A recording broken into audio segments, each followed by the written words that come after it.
Hi guys, Allu Arjun latest movie Pushpa 2 the rule. So cinema నుంచి ఒక poster release చేసిరు.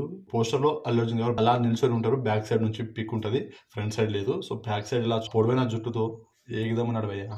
Hero ముందు మొత్తం ఏదైతే చెట్లు ఉంటాయో అవి నరికి పడేసిన కర్రలు అయితే ఉంటది. సో వర్కర్స్ అయితే హీరో చేతి కింద పనిచేసే వాళ్ళు ఉంటారు కదా, వాళ్ళంతా పని చేస్తుంటారు. అలా వాటిని మోయడం కానీ ఇలాంటివి చేస్తుంటారు. మన అల్లు అర్జున్ అన్న వాళ్ళతో చేపిస్తున్నట్టు కనిపిస్తుంది. సో ఈ సినిమా రిలీజ్ కి ఇంకా 75 days ఉంది అన్నట్టుగా పోస్టర్ ద్వారా చూపించడం జరిగింది. సో పోస్టర్ పైన మెన్షన్ చేసారు ఇంకా 75 days లో సినిమా మీ ముందుకు వస్తుంది. సో సినిమా December 6th 2024 లో రిలీజ్ అవుతుంది. ఇంకా December 6 కి 75 days మాత్రమే ఉంది. ఇప్పటికే రిలీజ్ అయిన సాంగ్స్ అయితే బ్లాక్ బస్టర్ రెస్పాన్స్ అయితే వచ్చింది. సో సినిమా కోసం 1000 కళ్ళతో ఎదురు చూసిన ఫ్యాన్స్ ఉన్నారు అండ్ ఆడియన్స్ కూడా ఉన్నారు. సో సినిమా కోసం అయితే ఎగిరే వేడేస్తున్నాను, ఎప్పుడు వస్తుందా ఎప్పుడు చూద్దామా అనేసి 1000 కళ్ళతో ఎదురు చూస్తున్నాను. మీరు ఎన్ని కళ్ళతో ఎదురు చూస్తున్నారో కామెంట్ చేయండి. వీడియో నచ్చితే లైక్ చేయండి, షేర్ చేయండి, నేను ఛానల్ని సబ్స్క్రైబ్ చేసుకోండి. పుష్పరాజ్ యువత గేదెలే.